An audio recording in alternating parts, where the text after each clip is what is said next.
Welcome back.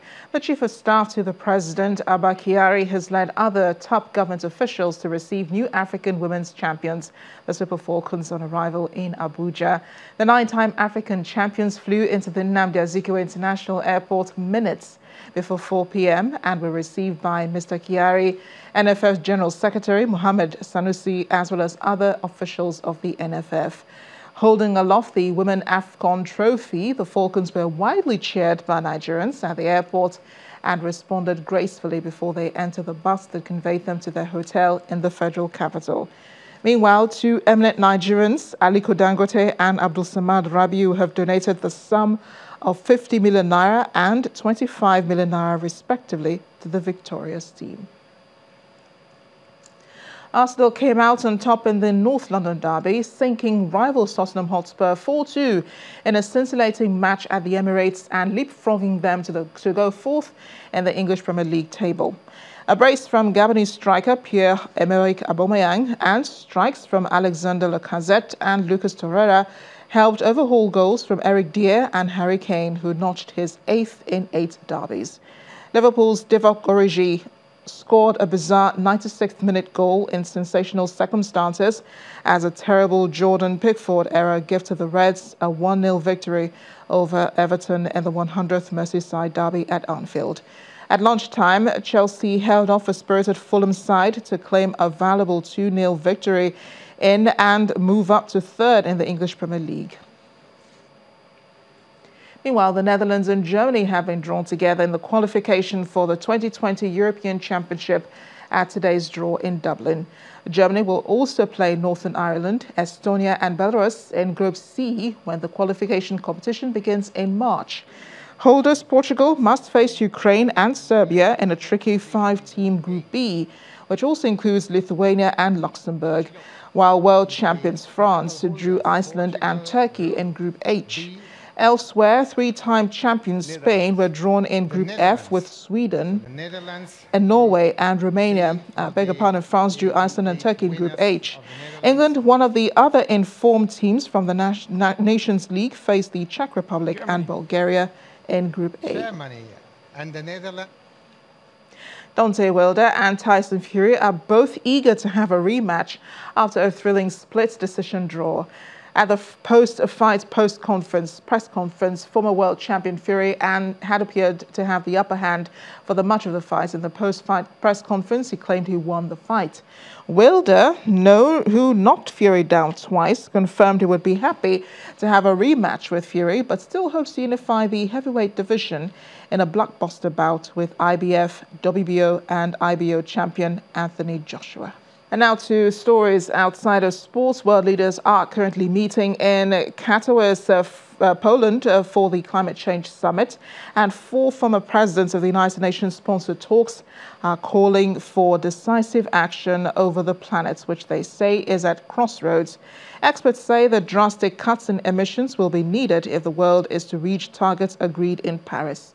This conference is the first to be held since the landmark Intergovernmental Panel on Climate Change report on limiting global temperature rise to 1.5 Celsius came out in October.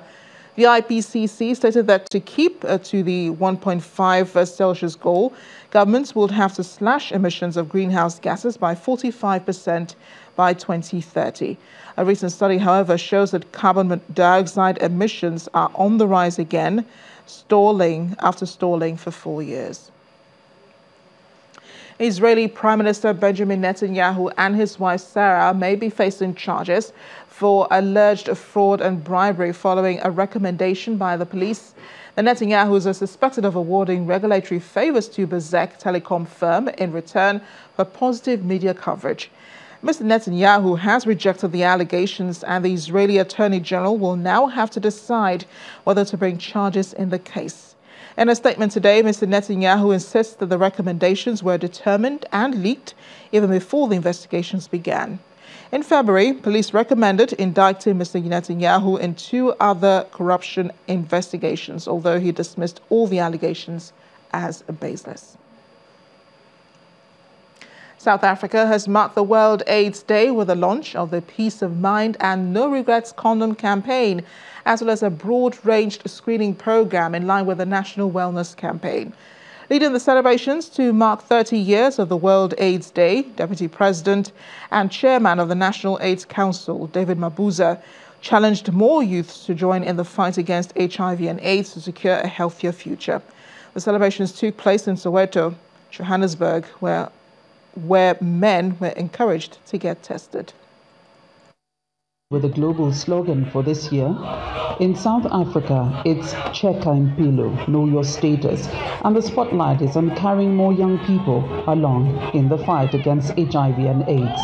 We need to change the look and feel of HIV into bright colors, just like Color My HIV. So it appeals to young people who may not necessarily read or look at matters related to HIV. Alongside the areas in want of attention, areas of success were also outlined. There's a group of people that is marginalized, the young women between the ages of 15 and 24. We've made many global commitments, and those commitments must talk to young women and girls. They must talk to young boys that are growing up. You have to remember that in 2004, this country used to have 70,000 babies born with HIV. Today, we have less than 4,500 babies born with HIV. That is a success story. We need South Africa is home to the world's largest number of people living with HIV and AIDS, and also the world's biggest treatment program. But there are still challenges in the way of attaining set goals, besides stigma, discrimination, and the worrying trend of blood transfusion by drug addicts called Bluetoothing. to fight the scourge of HIV and AIDS. Let's look at our behavior. Let's look at our attitude. Let's take a campaign, full-blown out campaign, to request our people to go and test, to prevent new infections. Let's work together. This country receives funding. Government spent billions of money for the people of this country. It must go down to the people of this country. It is not for pockets of people. Health Minister Dr. Aaron Motsoaledi used the platform to launch the Peace of Mind and No Regrets Male and Female Condom campaign. I must admit that it's really scary, and I think in today's generation we're very rebellious. The majority who have come here, they are young people. And going forward with the kind of support that we are getting from government and social partners, I think we are doing well against the fight. Dr. Aaron Motsoaledi led in the screening exercise, which is part of the National Wellness Campaign announced by President Cyril Ramaphosa in February this year.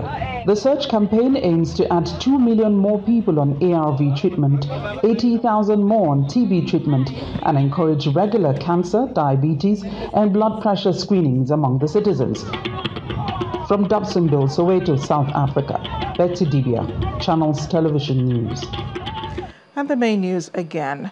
PDP presidential candidate Atiku Abubakar today unveiled a national competition that will allow Nigerians to interrogate his policy document. Also today, President Muhammadu Buhari denied allegations of being cloned when he addressed a group of Nigerians in Poland, where he's attending the Conference of Parties conference. That's it on the news at 10 tonight. Thank you for watching. I am Amarachi Ubani. Good night.